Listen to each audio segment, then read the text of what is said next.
Okay, imagine a huge pipeline, or maybe a pressure vessel. On the outside, the weld looks absolutely perfect. But what if deep inside that steel there's a tiny, invisible crack, a flaw that's just waiting to cause a massive failure? Well, this is basically a detective story for engineers, and today we're going to solve the mystery of that invisible flaw. So that's the big question, right? How in the world do you find a problem that you literally can't see? The answer is a pretty amazing technique that lets us peer right inside solid objects, turning something totally opaque like metal into a transparent image that's full of clues. So let's walk through how this whole investigation works. Here's our game plan. We've got a 5-step process for this whole investigation. We'll kick things off by defining the mission itself. Then we'll look at the blueprint for the job. After that, we'll see how the evidence gets validated, check out the methods for actually capturing it, and then finally, see how the inspectors make their final call. First up, the mission, seeing inside steel. Here's the core problem. Welds and castings can have all sorts of internal defects, things like tiny bubbles or cracks that are completely invisible from the outside, but they can seriously weaken the whole structure.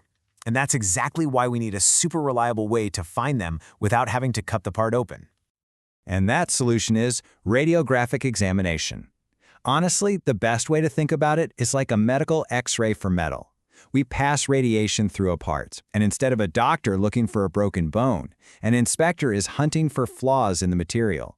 See, if there's a crack or a void, more radiation gets through to the film, leaving a darker spot. It's a permanent, physical record of what's going on inside. Okay, so how do you even begin to plan an inspection like this? Well, that brings us to Section 2, the blueprint.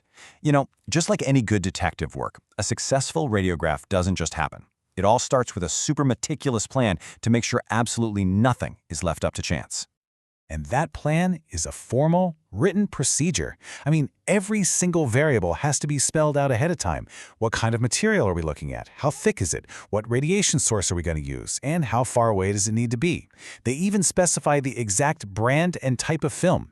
It's all about making sure the test is reliable, repeatable, and most of all, accurate.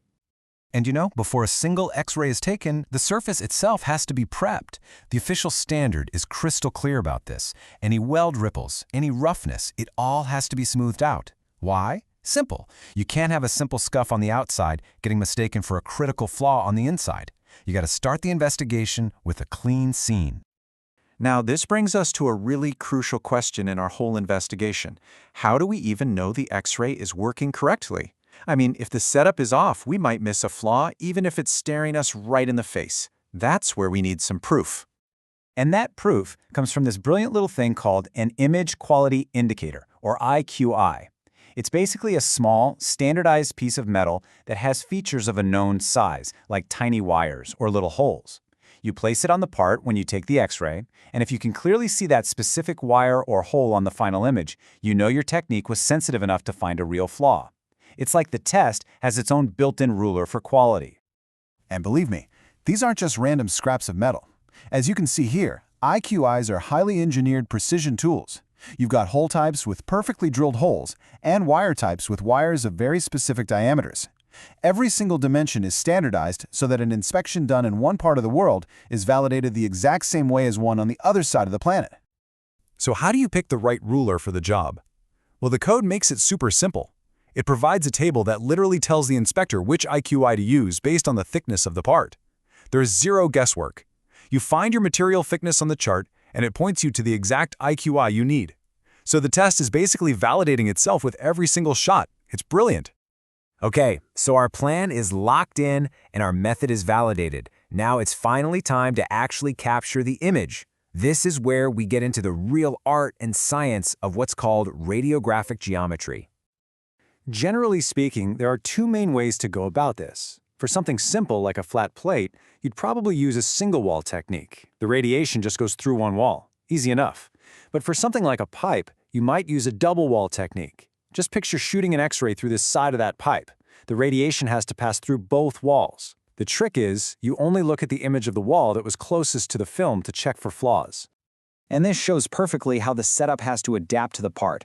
On the left, for a flat piece, you've got the source on one side and the film on the other. Pretty straightforward. But look at the right. For a pipe weld, Often the best way to get a crystal clear image is to stick the radiation source right in the middle of the pipe and wrap the film around the outside.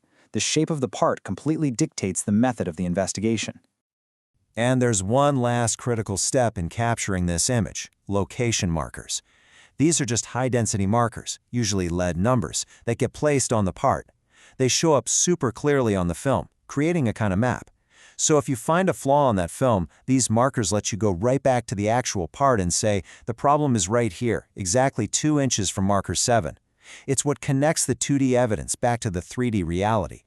And now, we've finally made it to the last phase, the verdict. The film has been developed, and it's time to go into a dark room, put it up on the viewer, and analyze all the clues we've gathered. The very first thing an inspector checks is something called radiographic density.